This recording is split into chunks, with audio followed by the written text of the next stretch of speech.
지금 이 시간에는 단어를 조금 설명을 해드리려고 해요. 캘리그라피 하면서 제가 이제 수업 중에 주로 사용하는 단어들이 몇 가지 있거든요. 그래서 이 단어들을 모르시면 제가 이제 온라인 수업을 할 때 이렇게 선생님이 무슨 말을 하는지를 모르잖아요. 그래서 제가 단어를 좀 몇 개 소개를 해드리려고 합니다. 첫 번째 단어는요, 체본이라는 단어입니다. 체본이라는 단어는요, 말 그대로 본이 되는 글자체인 거죠. 그래서 이거는 선생님 글씨라고 생각하시면 돼요.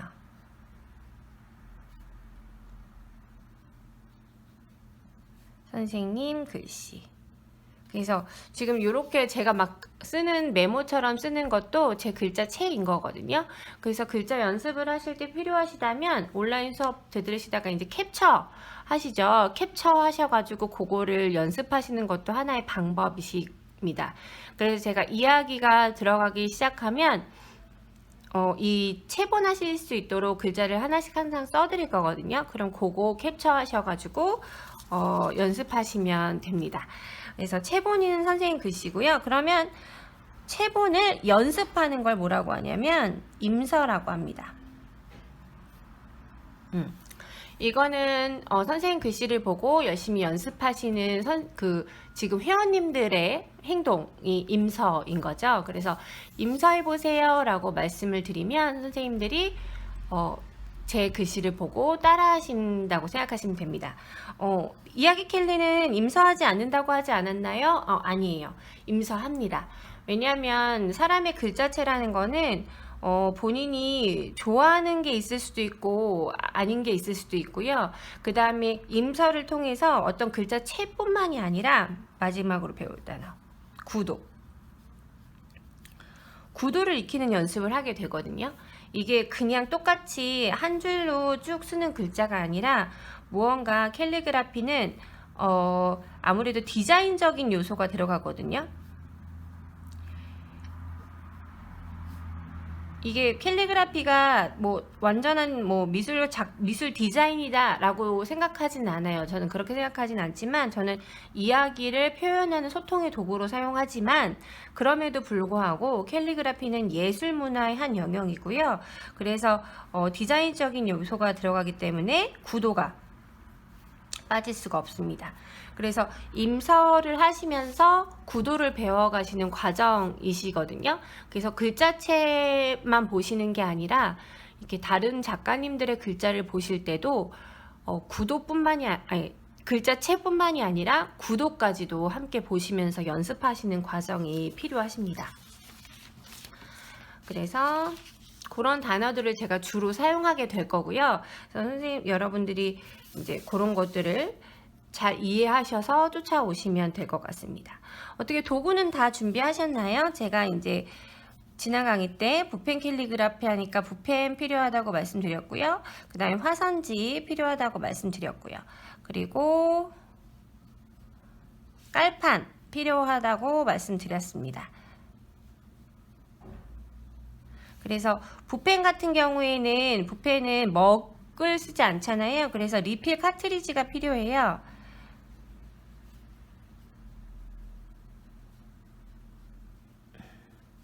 그래서 제가 요거 사용하는 방법도 다음번 강의 때 알려드리도록 할게요.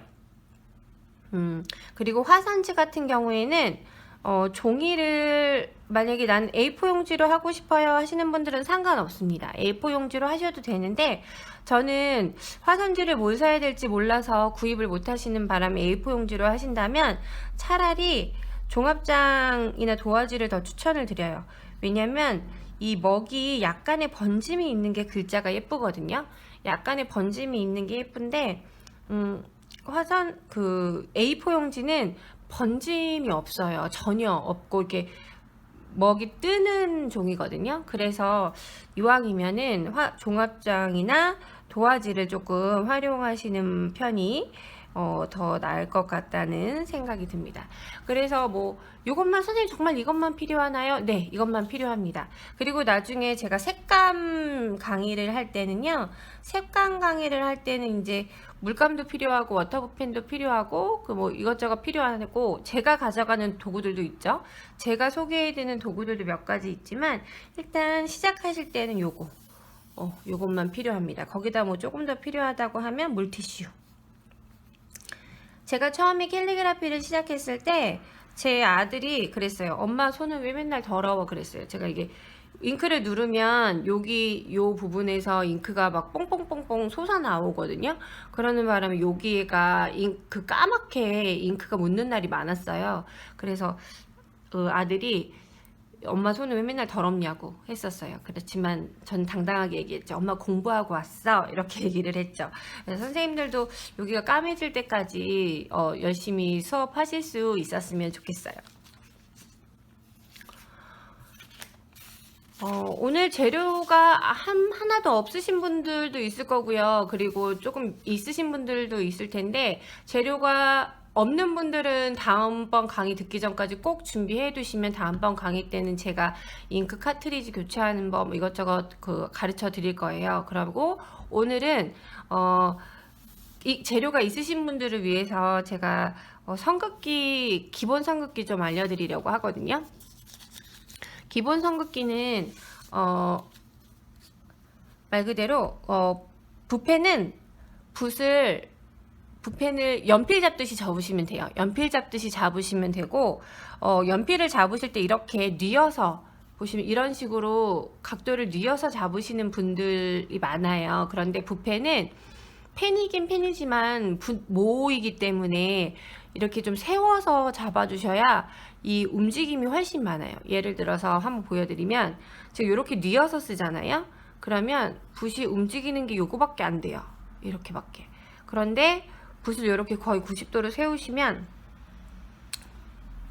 지금 눈에 보이진 않으시지만 되게 자유롭게 움직이고 있어요. 이렇게 확실히 차이가 나죠. 그래서 붓이 조금 더 자유로워지려면 이렇게 조금 세워서 쓰시는 연습을 하시는 게 중요하고요.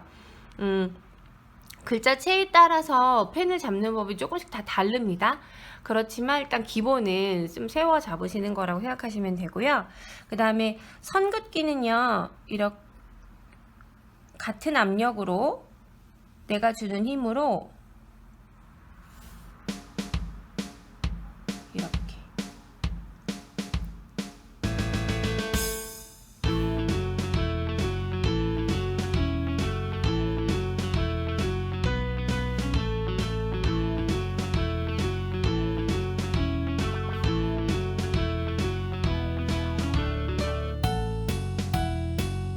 이런 식으로 보시면 아시겠지만 선긋기는 왜 필요하냐면요.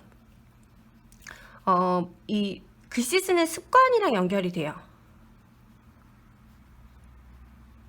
그러니까 붓펜하고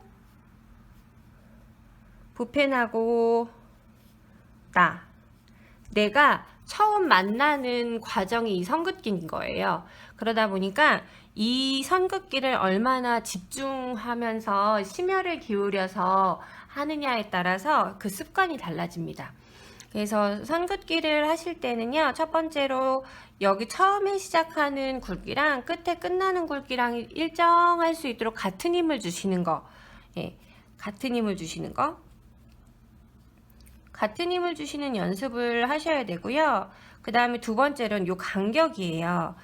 요 간격은 저는 전체적인 그 라인을 보는 구도의 연습이라고 봅니다.